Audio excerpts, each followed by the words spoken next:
All right, so this is the 2022 Subaru WRX GT, and it's a little echoey, I apologize, but we've spent the last several days with this car. We've put about 300 miles on it, and I've got to say, it's been awesome. There's been a lot of controversy about this new WRX for a lot of reasons, which I'll address in the video. And give you a tour of the exterior, show the interior, and I'll, of course, give you some driving impressions over the last 300 miles of experiencing this new WRX. Okay, so as far as the exterior goes, I know a lot of people have been upset or they don't think it looks that great, and I will admit, initially, I didn't love how this new WRX looked, at least in photographs. And I can definitely say in person and over time, it looks better. Subaru has a real knack for like debuting new models that you just don't love initially, that kind of grow on you visually over some time. And that's the case with this new WRX. It looks pretty sweet in person, even like the black plastic cladding, which a lot of people have not loved.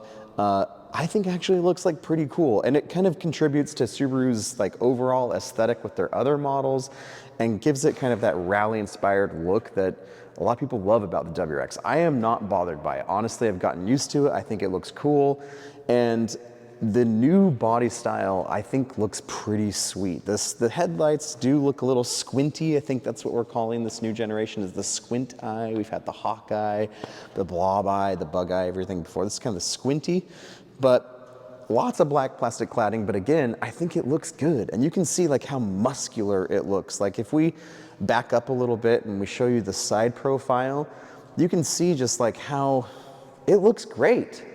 And it does kind of impede on your rear headroom with this rear sloping roof.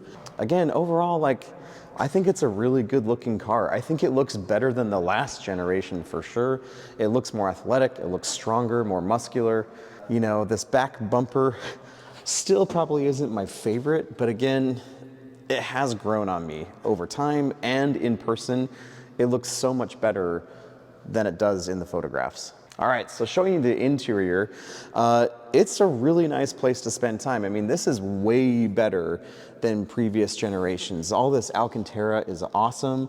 These Recaro seats are very comfortable. I'll talk more about that in the driving impressions, but everything just looks and feels really good. I think Subaru's done a great job just modernizing their interiors while also staying true to what they've always been, which is honestly been a pretty good place to be. I've owned 2 WRXs and this feels a lot like those, but just better. So here's the driver's side. And if you come in, and I started up, these seats very nicely bolstered. You've got your traditional analog gauges, which look really good. Huge vertical display. The infotainment's not my favorite. It's a little complicated. For example, I can't just like press the heated seat on. It has to bring up like this whole other sub menu, then you've got to press it, and it's kind of a pain, but wired Apple CarPlay does work well and it looks nice. But I love the analog gauges. I love everything in here. It just feels comfortable. The seating position and the visibility is amazing, like the best you can get. So coming into the rear, this back seat honestly makes a great case for this car to be your only car. Here's me sitting behind myself. I have tons of knee room, tons of leg room. I can put my feet underneath the seat in front of me and feel very comfortable back here. Not a ton of headroom. I'm 5'9", and I'm not touching the roof, but I'm close. And then no rear vents, which is kind of a knock against it. I wish there was some rear seat vents like for kids back here, because this honestly could be your only car if you wanted it to be. But other than that, this is a very comfortable back seat. You do have a pretty large hump here in the middle, so the middle person's gonna have to straddle it with their feet, but for 4 adults, for 4 people, this is a great car. All right, so driving the 2022 Subaru WRX GT, and of course, again, this is the one with the CVT or SPT transmission, as Subaru would like you to know it as. And it also has these awesome Recaro seats, which you've already seen. And I've got to say, first thing, these seats feel really good. I really like them. They definitely hold you in. They're not, I wouldn't say that they're restricting. They're not as tight as some Recaros that I've been in.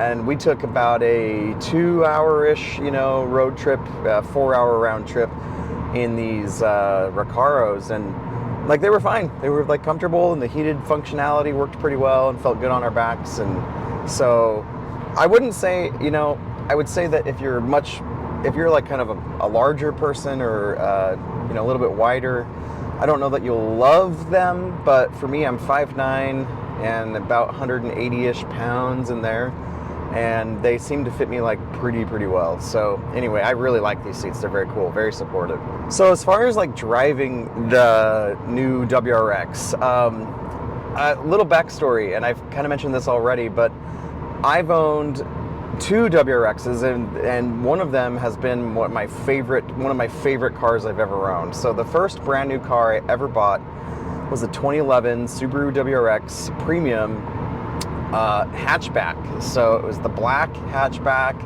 had the SPT exhaust, the short throw shifter, the moonroof, cloth seats, you know, Bluetooth. It was so awesome, and it sounded so cool and so fast, and it was a monster in the snow, and I loved that car. That was the car that that I was driving when I first started like dating my wife, and like, so really happy associations with that car, and loved it. I still miss that car.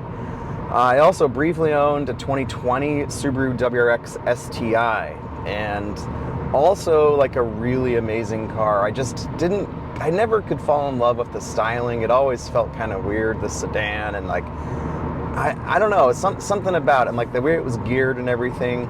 I didn't quite fall in love with the 2020 STI as in the way I did with the 2011 Subaru WRX. And so I've been very excited and very nervous about driving this new generation of WRX, because I mean, even going further back, the 2002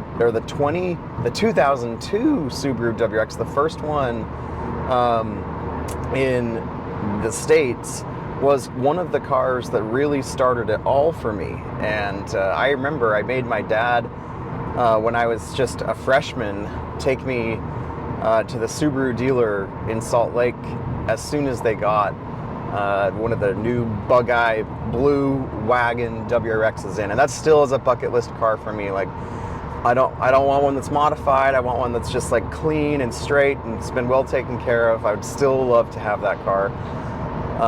Someday, hopefully, it'll happen. But the WRX has been like it's been a very normal part of my vocabulary for ever, you know, since 2002, and I've always loved them. It's been a huge just bucket list car for me. When I bought one in 2011, it was like buying my dream car. I've always wanted a WRX, and so anyway, that's a lot of build up to say I've been very excited to drive this. Now, this is the one with the SPT or CVT transmission, which there's been a lot of hate online, and this car has gotten a lot of hate in a lot of ways with its styling and the black plastic cladding, and you know, the red line's only at 6,000 and stuff, and you can only get the Recaro seats, which is weird. I don't understand why you can't get the Recaro seats and the adaptive suspension in other trims, like make it an option you pay extra for. I don't know. All of those, you know, not complaints, but like internet, you know, whinings aside, driving this thing is so good. It's so good. This is one of the best WRXs, I think.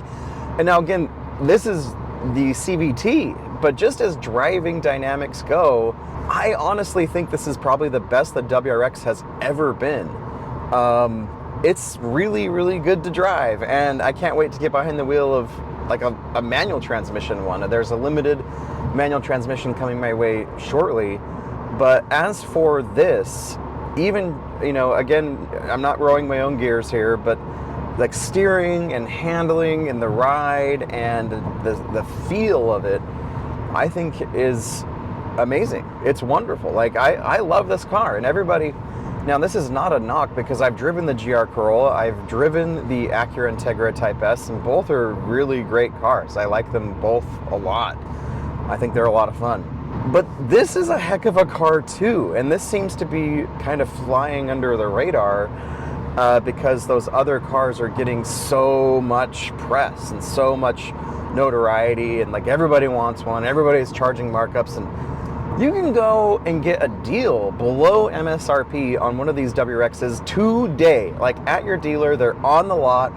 They're not marked up. You can go get one today and you got all-wheel drive, probably still the best all-wheel drive system in the world. Like, this thing is amazing, and I can testify of that because I've had two and I've had snow tires on both, and I live in Utah, and I can tell you that these things in the snow are unstoppable. As far as the other driving dynamics go, like, it's just fun. Like, this thing is so spacious, and like, I have way more like knee room and leg room in here than I did certainly in the GR Corolla, especially in the back seat. Again, I love the GR Corolla, but that back seat is pretty much unusable. Like, honestly, you might as well just go and buy the GR86 because the back seat is teeny tiny. Like, you've got to move the front seats forward a lot and then cram two adults back there, or even cram small children. And so the GR Corolla is really cool, but it's very small, which is part of the appeal. I get it. And this is definitely a larger sedan. It's longer and it's wider, and I think it's a little bit lower because there's definitely less headroom in the back seat for sure than the previous gen. So it's big, don't get me wrong, but it handles so well. Like, it's, even though it's bigger, this car actually weighs I think the same, right about the same as the last gen. So it's like you get more space, but it weighs the same. But I gotta say, I owned the STI of the last gen for a reason, because I just didn't love how the WRX drove. It just felt weird. Like, the FA engine was like, it was so lurchy, and it, like, the power came on like really suddenly, and like I just couldn't drive it smoothly, which is very weird. I just didn't love it. This is not that. Like, this feels so different and in such great ways. Like, it feels so much lighter than it is. Like, it's just this, the steering is a joy. This adaptive suspension, I think, does a fantastic job. Like, we're literally in Los Angeles right now. We came down here to drive this because it's hard to get Subarus in Utah. It's a long story, but we're in Los Angeles driving this right now, and I've had it up and down the Pacific Coast Highway from San Diego to LA and back and all over. And on these highways, which are not great, this suspension feels so good. Like, no complaints. If I did have a couple just minor complaints, all of this wonderful visibility. Like, if you haven't driven some of the newer, especially the newer Subarus, the Imprezas, for like all of them, the visibility is magnificent, and this thing is just incredible. And you can see so well. Like, I don't remember a car that I've driven that has this great, this much visibility. Like, you can see all the way around you. The windows are massive. The seating position's perfect. You can see like the little bulge of the hood scoop. It's so cool, which is a lot wider than it used to be.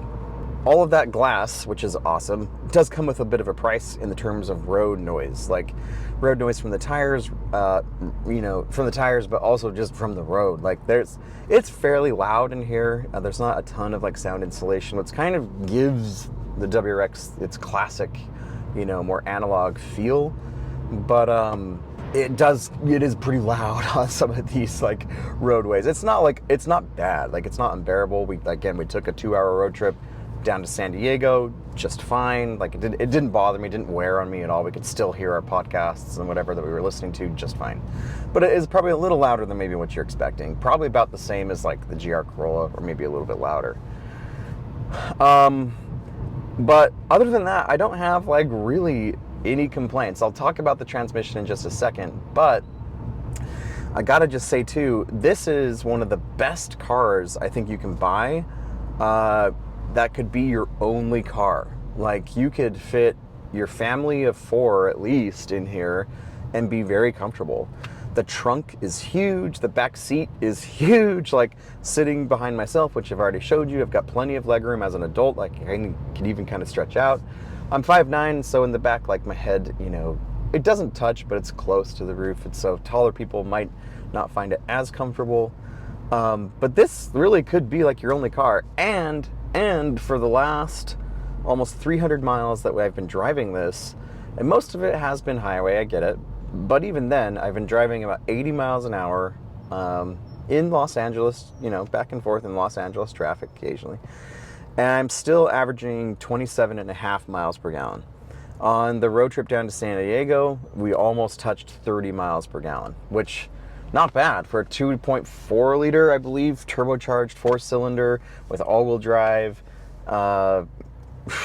You know, that's pretty good. I can't complain about that fuel economy. Other than that, the transmission, I know everybody wants to talk about the transmission. Oh, it's a CVT. Let me just say this. If you didn't know what a CVT was, or if you didn't know that there was a CVT in here, you just thought it was a traditional automatic, you would not know it's a CVT. Like there are some times if you're really paying attention, you're like, oh, that was kind of weird. Why did the transmission do that? But overall, like, it behaves just like a traditional automatic. And even so, if I put it into manual mode and I use the paddle shifters, and I'm sure you've seen this on other videos, but like, if I just, as immediately as I touch that paddle, boom, it shifts in either way. Like, and I know it's not shifting, but just roll with it, right? Like, it's fun. Like, it's really fun for someone who is looking for a do-it-all car that's super safe. I think this has a 5-star crash test rating, has all the Subaru safety tech, which does get a little annoying at times. It beeps a lot. I haven't quite figured out if there's a way to deactivate some of that. This is a wonderful, like, one-car solution, especially if you're living in a climate where you get a lot of snow, rain, or whatever. Here's a little acceleration. If I just floor it here,